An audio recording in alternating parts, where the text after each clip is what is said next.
乡亲啊，继续来看台中有一项减重的计划发布着成果。3个月健康竞赛有将近3万人报名参加，最后有超过8000人成功达到标准，总共来减重着45000公斤。台中市卫生局讲，不管是不是有成功，拢值得肯定。上重要的是，继续为健康来打拼。 2005台中成人计划这场经过3个月健康竞赛，交出漂亮的成绩单啊！总共减重45000公斤，总奖金120万，由台中市长罗秀燕顶人颁奖。减重有一个很好的一个结果，就是你除了身形变好以外，精神变好以外，很重要的你健康一定也会跟着变好。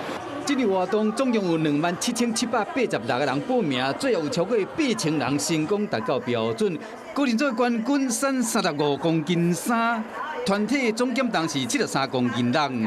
要减少脂肪，不是减到重量，很多减到重量减到水分，所以我们是减到脂肪。那个国民运动中心的24次的运动，对，然后其实不止24次啦，平常每天大家都还可以再跑一下步。